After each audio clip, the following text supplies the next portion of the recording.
93.7 Citizen FM.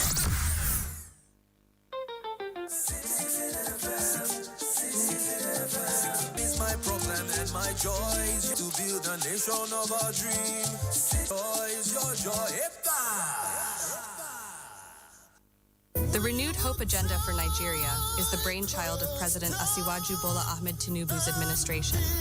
It is geared towards renewing the hopes of Nigerians for a better future through its policy, projects, and programs that are aimed toward of the average Nigerian. The Renewed Hopes as well. Join us every Tuesday afternoon, 2 p.m. on Citizen FM Radio, 3.7, Labor House, Central Business District, Abuja. Renewed Hope Agenda Radio on 93.7.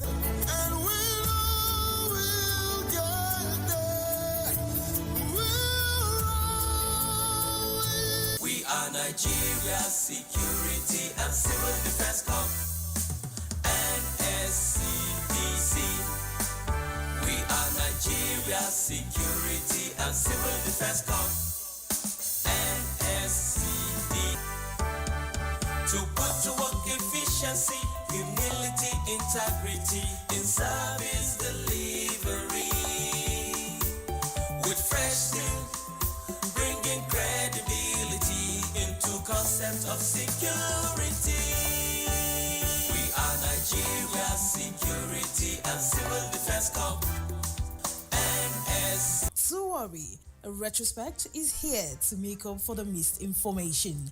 Retrospect is a complete package of all the major news headlines that made the airwaves from Sunday to Citizen 93.7 FM Abuja every Sunday at 6 p.m. Retrospect. We keep you informed.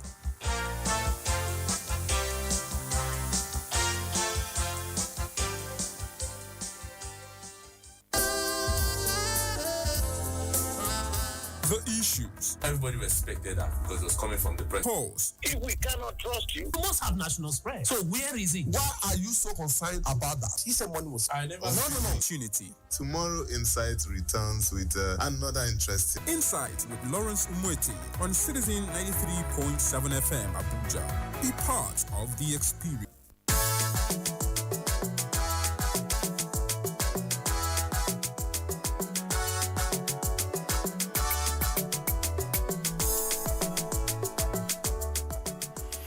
Yes.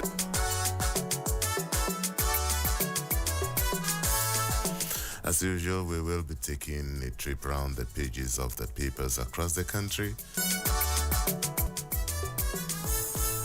And the paper leads with this headline: INEC to allow candidates, media, others. Paper. Now again, Nigeria in darkness as national grid collapses. Nigeria to reverse $1 billion annual loss from VIX dismisses treasonable charge against 100. And MDAs given December 31st to submit standalone financial statements. Nigeria must address systemic challenges to dominate. An ICPC endorses petition to probe INEC of APC group, applaud EFCC. Minors freed on humanitarian, others for $2 billion renewable energy probe. And Ashimolowo urges federal government to be. And 10-year-old rape survivor bled for 3 days. For 3 days. FRSC launches embassy.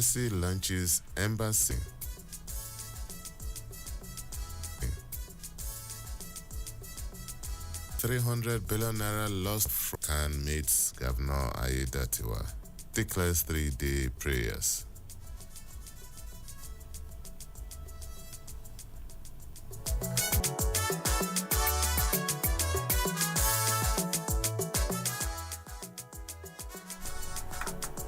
All right, we 10-year age limit for varsities admission.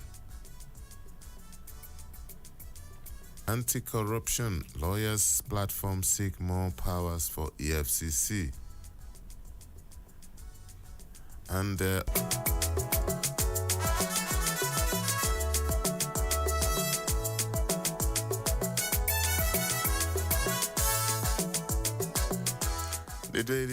Daily Trust is next now. Trump leading as result of U.S. presidential polls trickle in.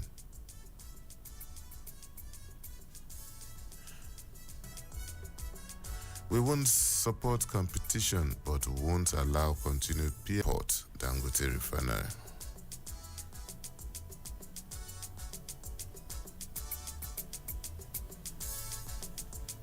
Okay, Kaduna road accident claimed 484 lives, injured 2,327 in 10 months. We are exploring options to ramp up revenue for federal government. That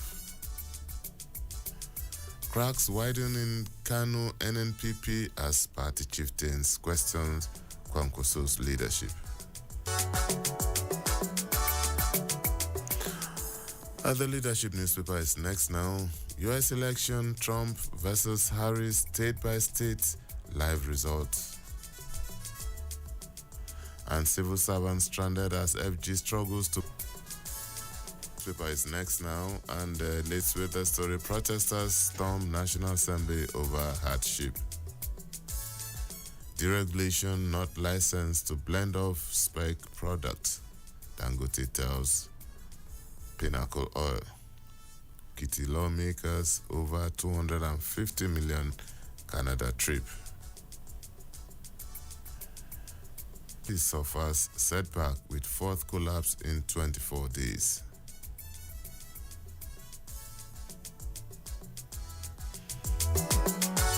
All right, those are the headlines across the papers this morning. We'll take a short break, and when we return, we'll look at some of the stories in detail. It's still newspaper review on Citizen 93.7 FM here in Abuja. Please don't go away. The program returns in a moment. Abuja. Wake up. Radio station. Talk Radio. 93.7 Citizen FM. Abuja. Wake up. Make we join our hearts to build a nation of our Your problem is my problem, and my joy is your joy. It is geared towards renewing the hopes of Nigerians for a better future through its policies, projects, GDP, and economic growth of the nation by improving standard of living of the average Nigerian. The Renewed Hope Agenda Radio is poised to promote all of the afternoon, 2 p.m. on Citizen FM Radio, 93.7, Labor House, Central Business District, Abuja. Renewed Hope Agenda Radio on 93.7 FM. The future starts today. Which was staying tuned is still newspaper review on Citizen 93.7 FM here in Abuja. And this is the second half of the show, and the part where we look at some of the stories in details. And as usual, in-house analyst is around to help us look at some of the stories.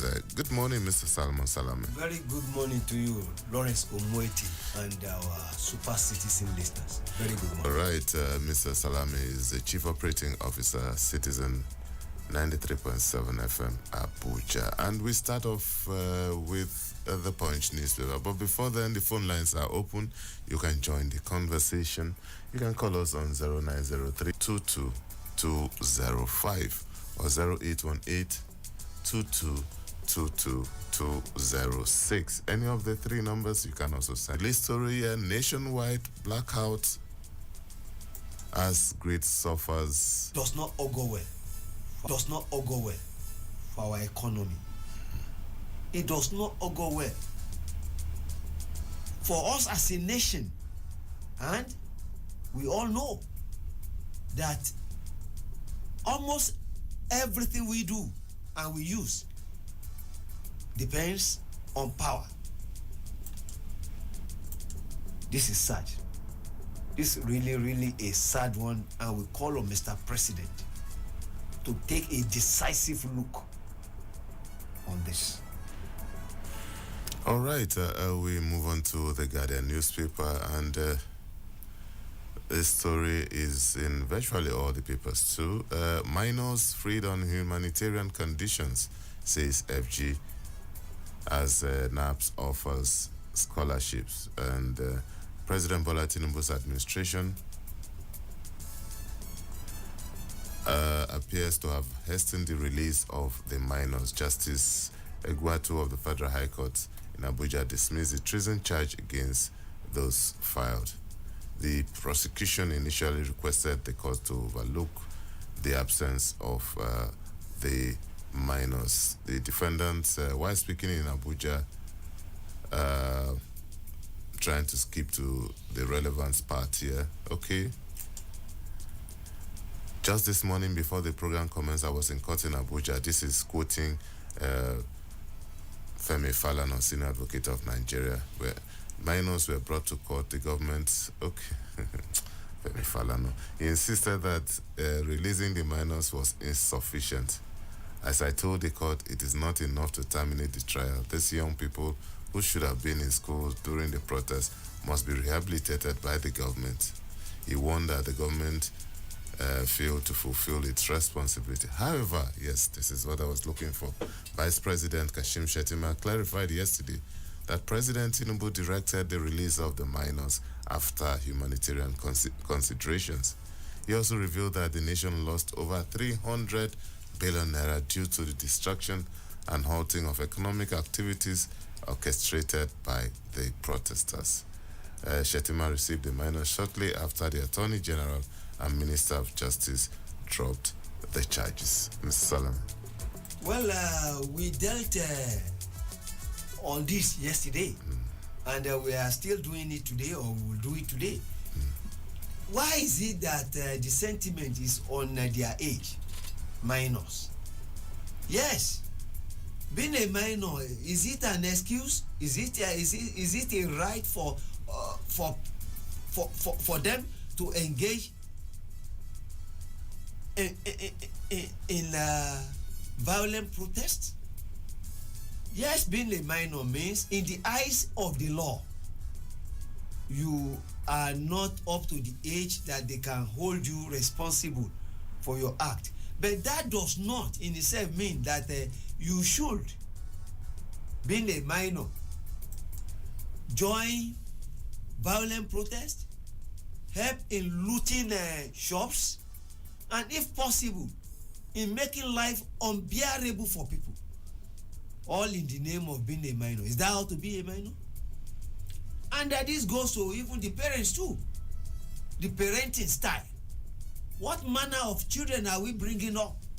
If all our children could do now in this 21st century is to, in the name of the minor or being a minor, loot a shop, break up shops, constitute themselves into menace or nuisance. That is not the end of the story. It is not even good too for our security agencies to keep minors in a cell for over 6 months. Not even only that. You could see how malnourished they were. How corrective is the correctional houses or centers? There are a lot of things that begs for answer, a lot of questions, both on the side of the government, both on the side of the parents, and in fact, as a nation too, there is a need for us to have a rethink and how to remand minors and the correctional houses. Are they really when they come back, they become useful members of the society? There are a lot of issues involved. But I do not subscribe to the view that because you are a minor, you can take laws into your hand, you can do whatever you think. I have been saying it, and I'll continue to say it, that there must be reward and punishment for either bad acts or good acts. There must be consequence. If this is the consequence, I pray they have learned their lesson. Thank God that Mr. President, being the father of the nation, has released them on humanitarian ground. Okay, but Mr. Salam, before we go on, I noticed that a lot of people jumped up to this opportunity. People are feasting on it. A lot are making political gains out of it. People are even promising scholarships to these minors. But there are millions of out-of-school children in the north that are not educated, and nobody's giving them scholarship. Lawrence, they are playing to the gallery. It is understandable. That is the way of politics. But as far as I'm concerned, we should face issues and not sentiments. You do not need to engage in violent protest. Protest, yes, you can protest, is your right. Just ensure, one, it is not violent. Two, don't use that as an opportunity to loot. Looting is a criminal act, and they will be treated as criminals. All right, still talking about young people, let's move on to the Nation newspaper. There's this story here: federal government reverses 18-year age limit for varsity admission. The Minister of Education, Dr. Tunji Alausa, announced that 16-year admission benchmark into tertiary institution remains. He spoke at his inaugural briefing in Abuja on Tuesday with the Minister of State for Education, Dr. Shoaiba Amadu, and the Permanent Secretary. The minister's pronouncement reversed the decision of the past Minister of Education, Professor Tai Maman, who pegged the 18-year admission benchmark into tertiary institution. Professor Maman announced it during the 2024 policy meeting on admission. The decision did not go down well with stakeholders, with vice chancellors, rectors, and other heads of institutions resisting it vehemently. However, sensing the mood of stakeholders at the meeting, the minister backtracked on implementing the age limit for 2024 admission, insisting the age limit would take effect from 2025. But Dr. Lausa said what led to that initial decision was the way the national policy on education was designed. Mr. Salami. Honestly, Lawrence, I think there is the need for us to dwell more on substance and not form. Age limit. Yes, in a way we could say that yes, for some reasons, but we should not. It is not cast in stone. In stone, it is not. Let us face the substance and leave the form. Chronological age, yes, but age in itself and by itself is not the way to go. There are some children, even at 15, they are much more sensible, and they could manage their lives more than even 30-year-old person. That's why we are saying that it is a non-issue as far as we are concerned here. Age in itself, simplicity, is not the way. It's not the issue. The issue is how matured are you? Age is not a function of maturity. You could see a 30-year-old man behaving like a teenager. And you could see a teenager, even at 18, at 16, 15, 16, is ready to face the world. Let us be circumspect. Okay, and while we're trying to be circumspect, let us also look at some other aspects of the education sector, the infrastructure, the curriculum. These are more important issues to deal with, for goodness sake. That's why I said that let's look at the substance. The infrastructure is something that we need to be very intentional about, and also the curriculum, very intentional about it, because sometimes when you look at the syllabus in the schools and you begin to wonder, in 2024 we are talking about that, then we should look at it, revise a lot of things. Outdated. All those, the kind of books recommended too should be done away with. A lot of issues in the education sector: staff welfare, teachers' welfare, students' welfare, the provision of ICT equipment. When when they rate universities, first 1,000 universities. If you look at the criteria, most of those things are ICT based.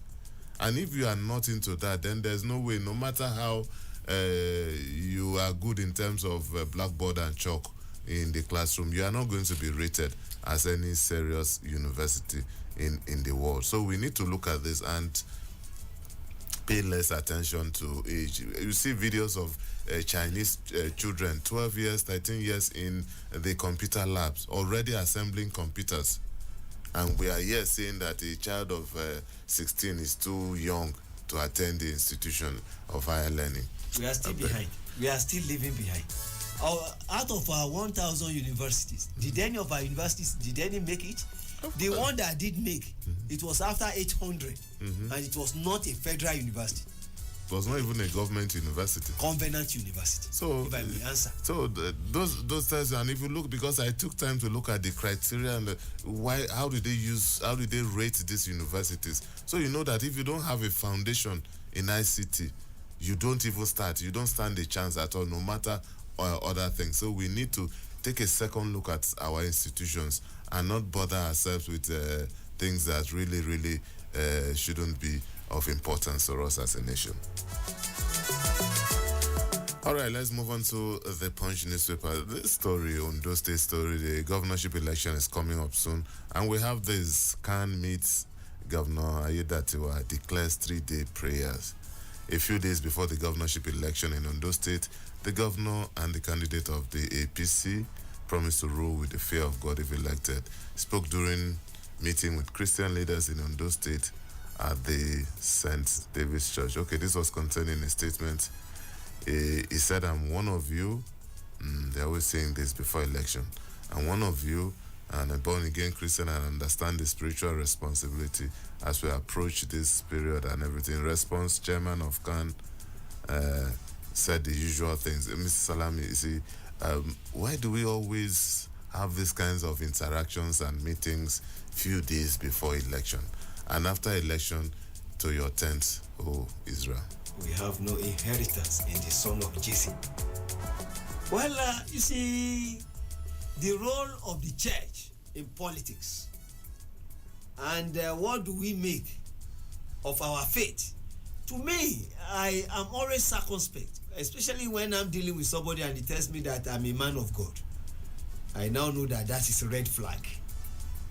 You see, why is it that we always resort to religiosity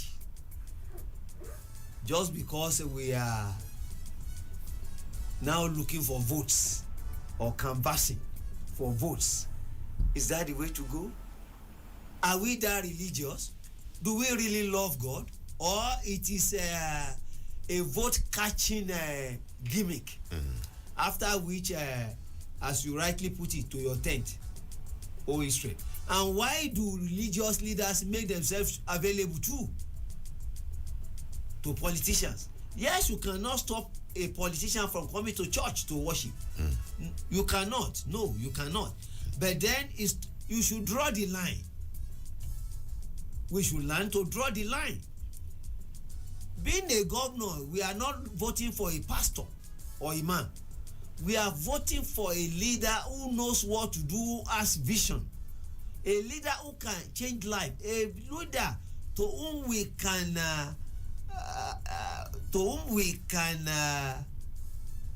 entrust our lives. Because whatever decision you take or you make will affect our lives for good or for bad. That is why politicians should learn or should know that they are critical stakeholders in molding lives and destinies. So we should be intentional, like you rightly pointed out, in whatever we do.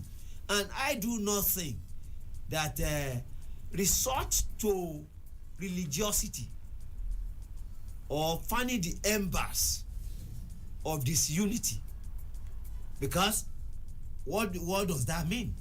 You are the governor of the people who proclaim Islam and Christianity and even the traditional worshippers. And even the atheists too.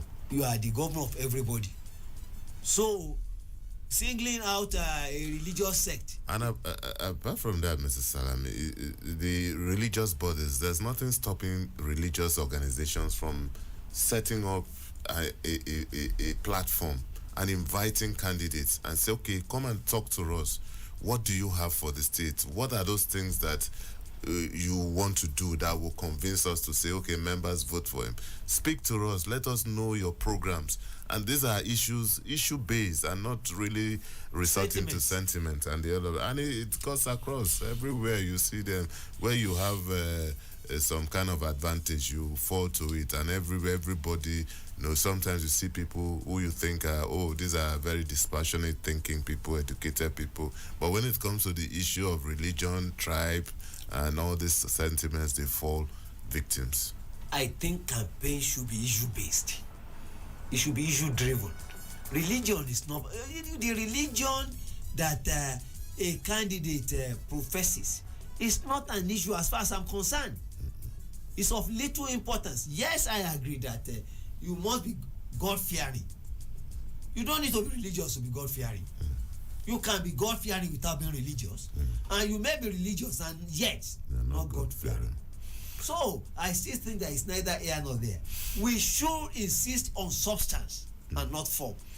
All right. Still talking about being God-fearing. The next story, you make up your mind whether the parties to this story are God-fearing. Lagos driver flees after setting LASMA officer on fire. A commercial driver is on the run after causing bodily injuries to an officer of the Lagos State Traffic Management Authority. LASMA spokesman confirmed the incident in a statement. According to him, LASMA operatives accosted the driver for violating traffic regulations, but he resisted arrest. He noted that in an attempt to evade arrest, he sprayed his vehicle, and some of the officers who were taking over the vehicle with petrol set the bus on fire and fled the scene. This is serious, Mr. Salam. It is not God-fearing.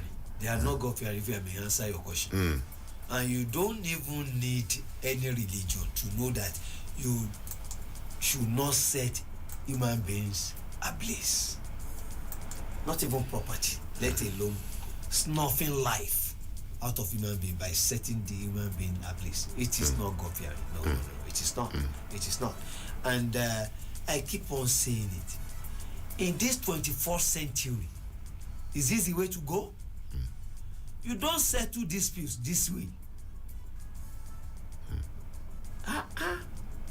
Should we allow the Obesian theory to operate? Of course, you know what I'm talking about. Where life is short, brutish. Abba, this is sad. And thank God, there is a governor. And we are sure that he will take a decisive action on this. Let there be consequence. Of course, there need to be consequence, and our law enforcement agents need to be protected, because whatever power they have, powers derived collectively from the citizens. So they need to be protected at all times.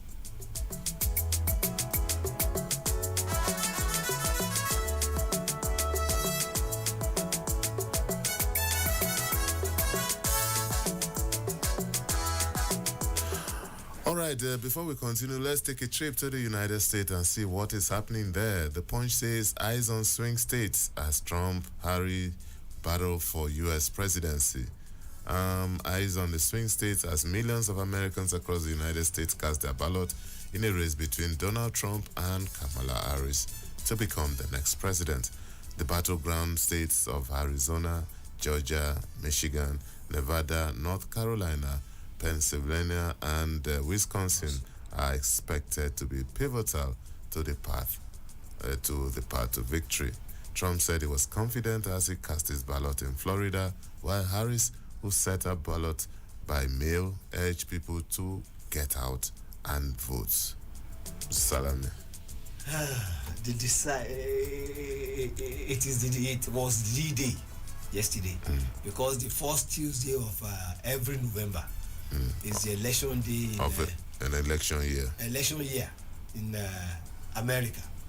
Well, the swing states very critical to the success or failure of any presidential candidate in America. There are 7 those swing states: Arizona, Georgia, Michigan, Pennsylvania, Wisconsin. How many have I mentioned? Mentioned almost 5 now. North Carolina, and is it Nevada? Nevada is there too. Nevada. Those are the critical swing states, and you rise or fall by the outcome of your result in those states. Well, it's their election, not our election. Even though whatever happens in America will affect the world, no doubt about that.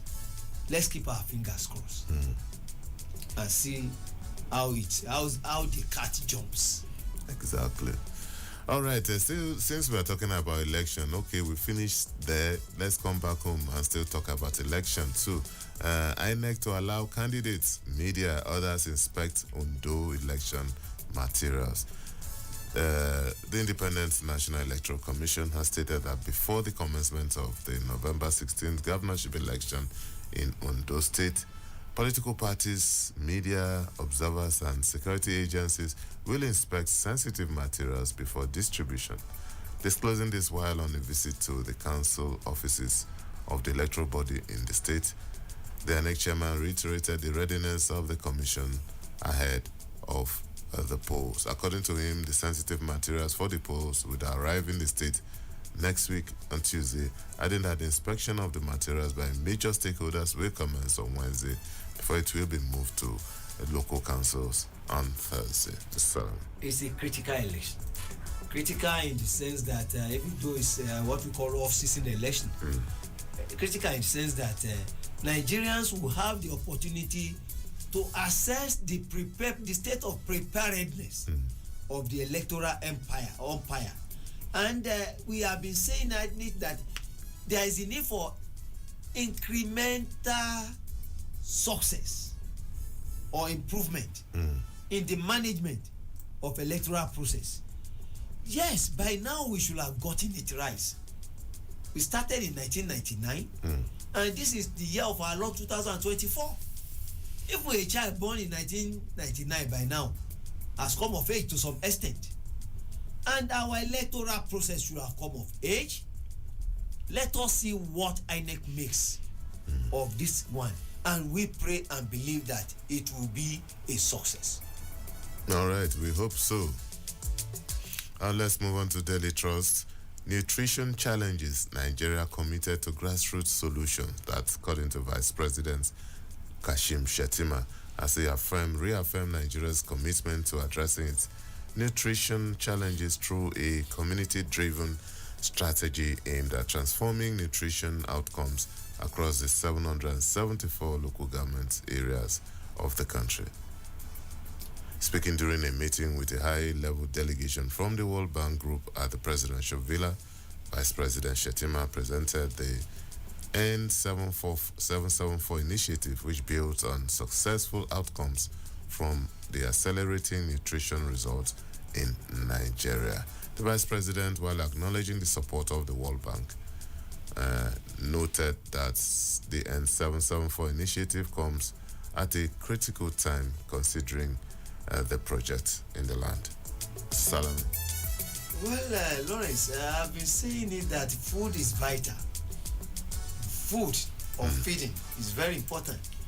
Of the 3 needs, major needs of man, it is feeding, clothing, and shelter. And it is sad that we are still talking of inability to feed ourselves. We have no excuse. We really have no reason for this. Look around. The lands are green. We have arable lands all over the country. And I think Nigeria should be able to feed the whole of Africa. We have the land. We have all it takes. We have the human resources, human capital. And of course, the technology is there. When I talk of agriculture, what are the universities of agriculture doing? Quite many of them scattered all over the country. Doing what? I became annoyed when I saw a Federal University of Technology offering law with a faculty of law. Lawrence, are we really serious? Are we really serious? It's specific. It's a specialized institution. Federal University of Agriculture. It only means that the emphasis is on agriculture. And I now saw faculty of law. Lawrence, let's maybe the law of agriculture. Lawrence, this is a serious matter. Let me leave it at that. I don't know what to say again because I don't really know what to say again.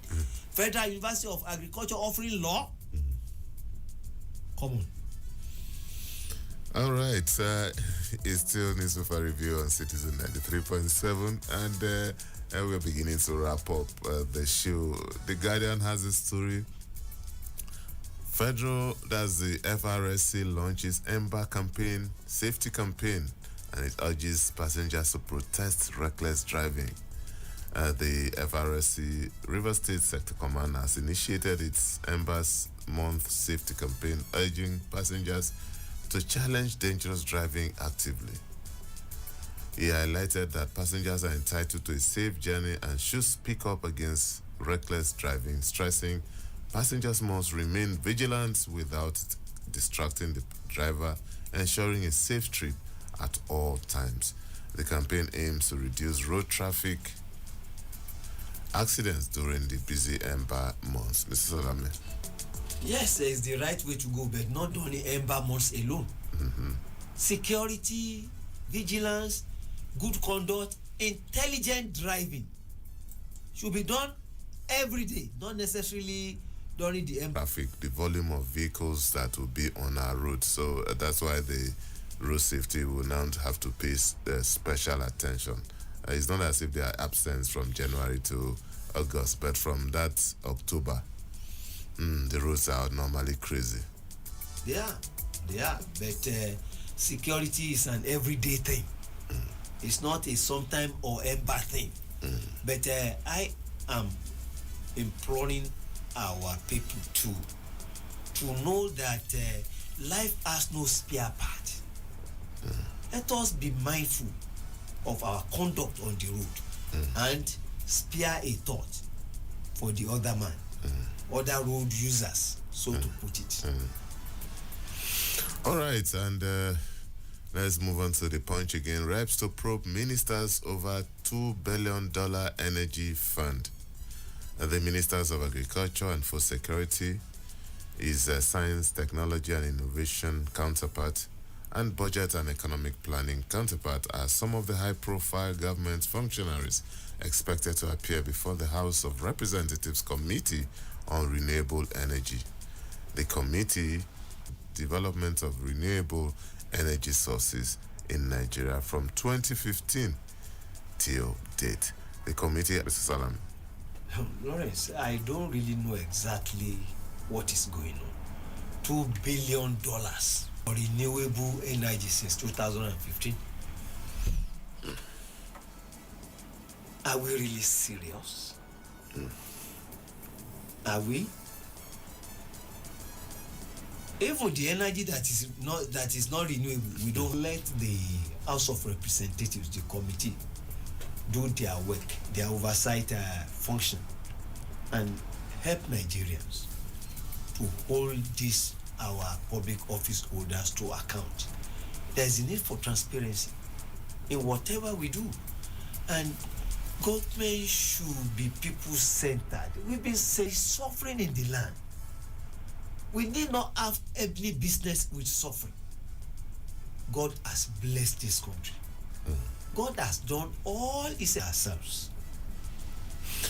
All right, but sometimes when you see some of these probes, and the first question you ask is, what essentially is the duty of the parliament? If you waited 9 years to probe occurrence in that sector, what was the oversight function of the lawmakers who were in the assembly from 2015 till date? So sometimes some of these things can be prevented from happening. It's not to wait for 9 years, then you come up and make a show out of it. And to be really frank, if you look at some of this, how many probes in the last couple of years that have you seen the outcome that have been so earth-shaking, that has really affected or shaken up a system and for the optics? It's sad. It's really, really sad. Well, if you have not seen probe, ask Farouk Lawan. Oh well, okay. Let's leave that at that one was it was not the outcome of a probe, it was just a fallout. All right, okay. Salame, Chief Operating Officer, Citizen 93.7. Thank you so much for your input this morning. It's a pleasure always. All right, that's our package on the show today. Tomorrow is another day. My name is Lawrence Moite. Enjoy the rest of your day.